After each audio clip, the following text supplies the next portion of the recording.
Herkese merhaba, ben Şenol. Bu video ile sizlere sütun grafik ile haftalık satış grafiği nasıl hazırlanır anlatmaya çalışacağım. Ama öncesinde sütun grafiği ile ilgili bilgilendirme yapayım. Sütun grafikleri farklı aralıklarda verilmiş değerlerin gösterilmesinde, iki veya daha fazla farklı veri yığının karşılaştırılmasında kullanılır. Bu grafiklerde yatay ve dikey olmak üzere iki eksen vardır. Yatay eksen boyunca kategoriler, dikey eksen boyunca değerler temsil edilir. Şimdi tekrar haftalık satış grafiğimize dönelim. Burada iki farklı sütun grafik iç içe girmiş şekilde değerler gösterilmektedir. Bir tanesi haftalık satış detaylarını, bir tanesi de toplam satış detaylarını göstermektedir. Şimdi bu grafiği tekrar hazırlayalım. Önce grafiğe ait veri tablosunu yeni bir sayfaya yapıştıralım.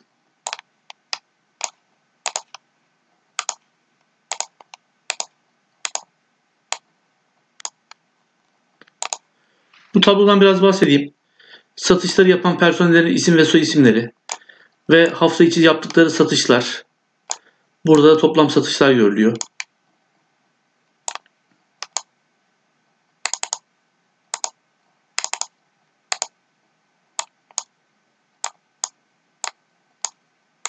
Grafiği hazırlayabilmemiz için bir veriye daha ihtiyacımız var. Onun için şuraya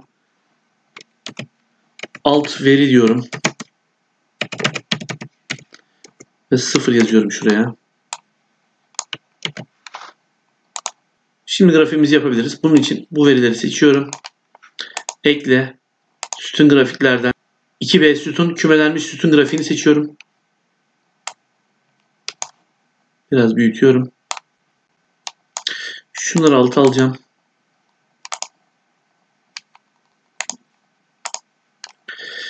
Grafiği seçiyorum. Veri seç. Şurada satır ve sütun değiştir diyorum. Tamam diyorum. Şimdi grafikte toplamı gösteren çubukları seçiyorum. Sağ klik.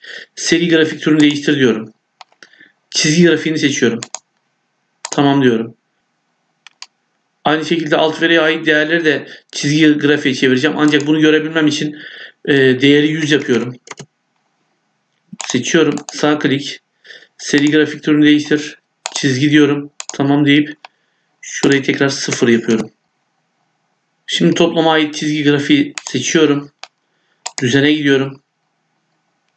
Yukarı aşağı çubuklarından aşağı yukarı çubuklarını tıklıyorum. Sağ klik yapıyorum. Veri serimlerini biçimlendir. Boşluk yok kısmını küçültüyorum. Ta ki şu değerler kapanana kadar.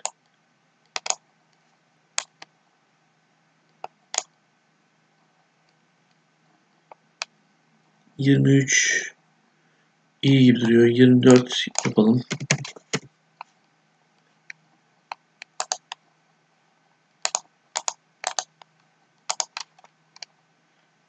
...25 diyelim.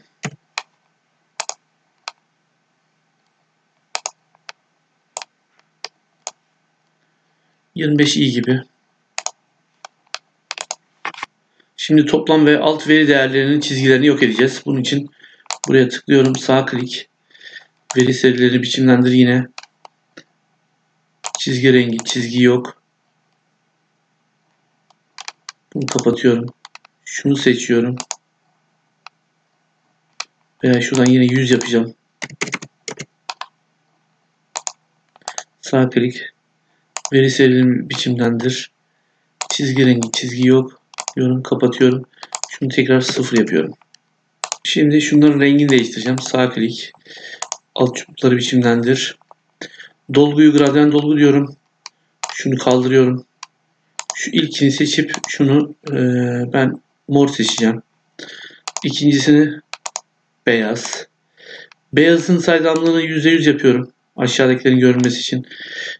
Aynı zamanda şu kenar renklerin görünmesi istemiyorum. Bunun için çizgi yok diyorum. Kapatıyorum. Şimdi şunları şuradan silelim.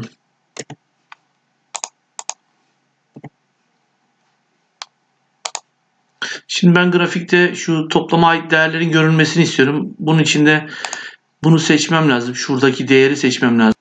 Küçük bir nokta olduğu için seçemiyorum. Bunun için biçim. Şuraya geliyorum. Ve seri toplamı seçiyorum.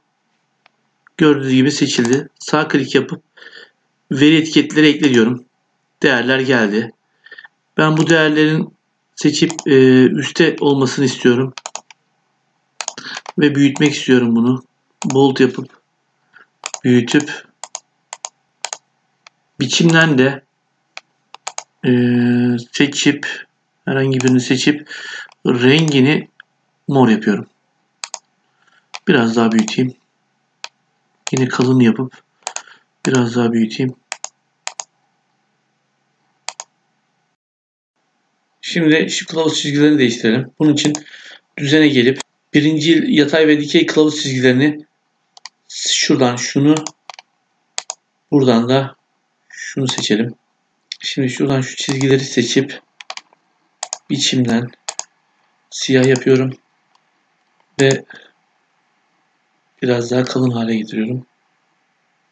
Şu iyidir. Şunları seçiyorum. Bold yapıyorum ve kalın 12 yapıyorum hepsini. Bold.